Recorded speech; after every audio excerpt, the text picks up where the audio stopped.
Hey guys, welcome to version number 2 of my Facebook Live this morning. I had I had the wrong driver apparently I love computers, but I had the wrong driver apparently for my sound because everybody kept saying that I didn't have sound, but I didn't actually see that in my little comment window here, so I don't know why that wasn't working until later. But anyway, I'll go ahead and just give you the quick updates because I want to make sure everybody has several of the things that are going on this summer. I'll do my very best to make it as good as the first one, but you won't know because you didn't hear the first one. Anyway, this has got a few updates. I want to tell you a little bit about the land across the street at the church, give you some updates on that, talk about some summer activities and events that are going on, and then talk about something that we're planning for the fall, and I'm really excited about that as well. So here's where I'll start. Summer activities. There's a lot going on this summer, guys. Even though maybe collectively as a church we only have a couple of things that we're doing fully together, but guys, there's so much happening. We have a great big full team going to on a Journey Go trip, going to Peru at the end of the month. I'm so excited about them getting to go down to Huanaco and see the shelter, see the girls, see the partners that we have down there. That's really exciting. So there's lots of things sometimes happening in the summer that you may not personally be involved with, but there's lots of ministry and mission happening throughout the summer at Journey Church. I do want to make sure you know of a couple opportunities. There is one coming up in a couple Saturdays. That's for B3. We're going to be doing another service project in Concord, and we need you to register for that. You can find that information out online. You can also find it on the B3 Facebook page for men. That's something that we did last summer. It was such a great time, and we're going to do it again this summer. There's lots of service opportunity and projects happening through Journey students as well. Shin loves to have fun. He's got great Carowinds trips and hiking trips and other things planned for the kids, but he's also done a really good job of just integrating that with some mission opportunities through Caterpillar Ministries, tutoring. He's doing some stuff at Hope House. They already did some stuff in Concord at an individual's house earlier in the summer. So just know you can follow all that on, if you're a parent of a student, you're getting those emails now from Shin, but you can also see that here on the partner Facebook page. Now, Shin will tell you that it's student-driven, it's student-led, it's going to be for students, but any adults who want to come and serve with our students are more than welcome to do so. So please do that as well. So, I think he would encourage anyone to be a part of stuff happening in Caterpillar Ministries or stuff happening at Hope House. And so feel free to sign up for those. Everything you have to register for. That's just the way we do it here at Journey. So we want to make sure you register and be a part of all of those things as well. In a couple of weeks on Friday night, July 20th, Friday night on July 20th, we're doing game night, Battle of the Sexes. And I'm really excited about this. I actually hope this becomes something that we do often. This is something that our B3 groups and gathering groups, our men and women's groups, kind of put together as an idea to bring the whole church together for like a guys versus girls Battle of the Sexes game night. And we really worked very hard to make sure there are games for everyone. We wanted to make sure that everyone could participate. So there will be several rounds of playing. There'll be card games. There'll be board games. There'll be some interactive games. There'll be something as simple as cornhole. Just stuff for everybody. At the very end, we're going to do a big full game with guys versus girls, kind of as a final round. It's going to be really nice. So we want to make sure you register for that. We are going to have childcare for ages 12 and under. We're going to have the church is going to provide some like chicken tenders and things, just some a couple simple things with drinks. But we really want this to be a party night, so you can bring a party dish to share. So church is going to provide some, but we really want you to bring kind of your best party dish and just share it with everybody. So we have a big kind of potluck of appetizers and party platters there that night. So I'm really excited. That's going to be July 20th. Again, Friday night, 6:30 to 9. And we really hope that it'll be an amazing night. We can do it more often. So please register for that and make plans to be there. Also, know the end of the month, the last Sunday night of the month, July 29th, we're going to do Party at the Lake. That's going to be our big summer connection event for the entire church. And so we're going to do it at Lotta Plantation between 5 and 7 that night. We invite you to bring the kids and bring everybody with you and just bring your own picnic, have a great time. We'll have one of the shelters out there, and it's going to be a great time on the grounds at Lotta Plantation for this party. But we're also going to be doing and celebrating together baptisms in the lake. And I believe we have, right now, we have 5 people scheduled to be baptized. We have a couple more that we're waiting to hear from, and maybe you're one of the ones that need to, you've been putting it off and you need to get baptized. You can go to thejourneyonline.com and you can actually fill out the form there, give us some of your information, tell us a little bit of your story and why you want to be baptized, and we will begin that conversation with you and get you prepared to be baptized at the end of the month. It's going to be such an amazing time to come together and celebrate baptisms in this big connection event we're going to have, the party at the lake at Lotta Plantation. So that's really exciting. Also, and I will tell you this in terms of the land, let me fill you in on that. We had a letter of interest on the land not that long ago. We're waiting for an official offer to come through, and what we're continuing to pray for with the land across the street is that God would, that we believe that's part of what God wants to do to help us as a church kind of begin to do some of the expansion projects that we had planned to do for this year. And we believe selling the land is a part of that we have some next generation space that we want to continue to grow in, and not just for our kids, but for our youth as well. And we have some ways in which we really believe we can do that really I would say cost efficient and very not having to spend too much money, but getting what we pay for and actually kind of expanding some of our space and rearranging how some of that functions and flows in our Next Gen Kid Street area.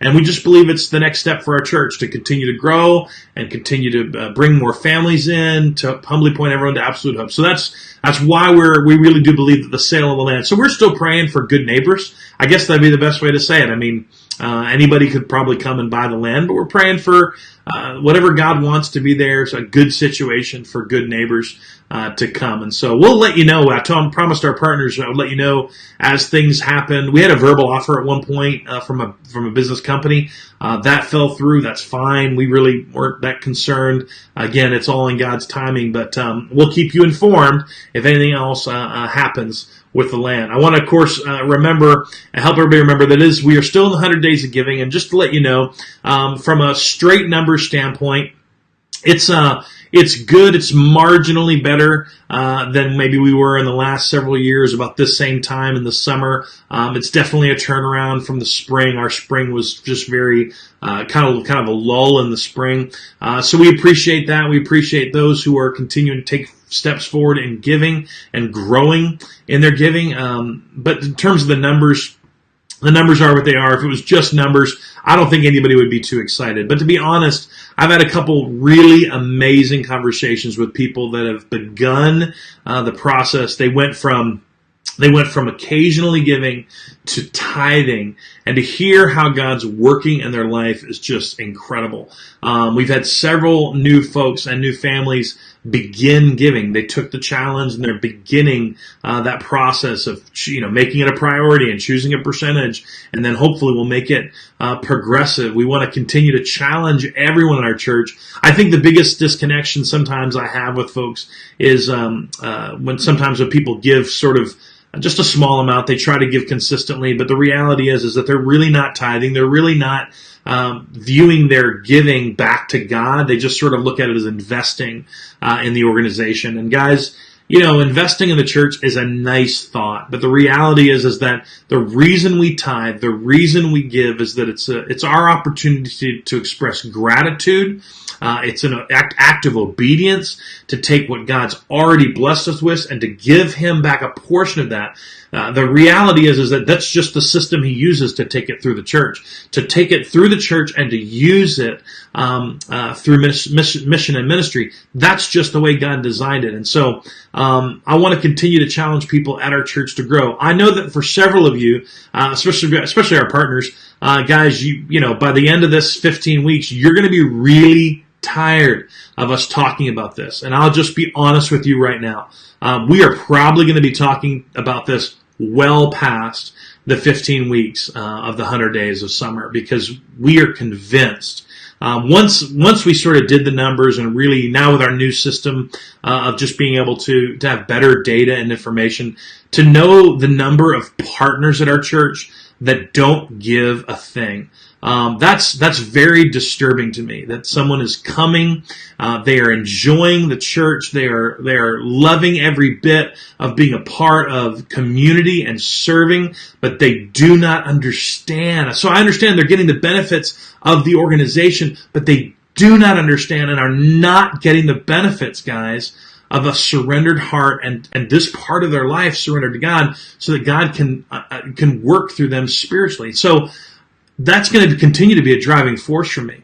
When I consider all of the people that attend and call Journey home, when I consider that all of them tithing is an additional $1 million a year, an additional $1 million a year to those who already give to our church. Guys, that fuels me with vision for the city. It fuels me with a heart of understanding that we really could, not just with the people that God's placed in our church that have a heart to serve those outside of our church, but the resources and the means to cause a tipping point in our church, in our community is potentially there. And I can't get over that potential, to be honest. I mean, ever since I've seen those numbers and began to dream of God really answering that prayer of just working through every person in our church and providing the resources to allow us to create not just a tipping point in our community for change, but guys, an opportunity that if Journey were gone, that we would be missed, right? That if Journey did not exist in this community, that there would be a gaping hole of hope that the church, that the community would experience. That's the goal. That's the goal in making a difference in our community. So it's not just, I believe our people have the heart for it, but I believe there's so much more ground we can take in everyone in our church surrendering this part of their life to God, surrendering and giving back to God, and allowing the mission and ministry of Journey to have the resources to really change a city and to meet needs that I just can't even tell you how many needs there are that just go unmet. With the best intentions, they just go unmet in our community because we don't have the resources pouring into them. And I believe that's one of the reasons the church exists. So I just want to continue to challenge you. That's always going to be here in front of our partners, and I want to make sure you guys continue to take the 100-Day Challenge seriously in terms of growing in your giving. I will tell you that I'm excited about some stuff we're planning for the fall, not just if and when the land sells, not just expansion stuff, not just some of the things we have planned for the church itself. We do have a new community event that we're planning, and we've already locked in the date for October 3rd. We're going to be doing a Go for Hope fundraising event. Terms is on the racing. We're going to be doing an event in Mooresville. Maybe you've seen some stuff already happening on the Hope Lake Norman page. We're going to be doing an event at the Motorplex in Mooresville. And right now we're focused primarily on businesses. We're looking for businesses to enter at a sponsorship level. Not only do they get to sponsor the event, but they get to put a team of 4 drivers together to actually be a part of the race. And so we're actually really hopeful and very excited about several businesses in our community actually representing. Now we will open it up for individuals to also participate in that, very much like a golf outing where you and 4 folks can get together and friends can create a team together. That's possible. But we also are looking primarily to businesses right now to get it started with sponsorships and to bring their team out to race. So very excited about that. There's going to be lots of other things, celebrities and other things happening at that race event. And we've still got some other plans. We're still kind of praying that will come through and happen for the event. But guys, it's going to be just as, I'm just as excited about this as I was for Hope for the Holidays. I'm excited about another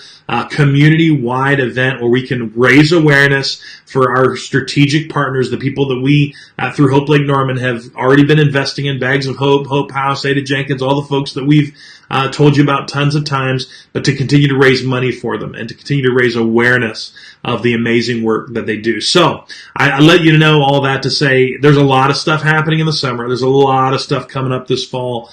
We are definitely not short on vision for where we believe God has us going in the future. But in the next few months, we're just along for the ride. We're enjoying all the things that are already planned.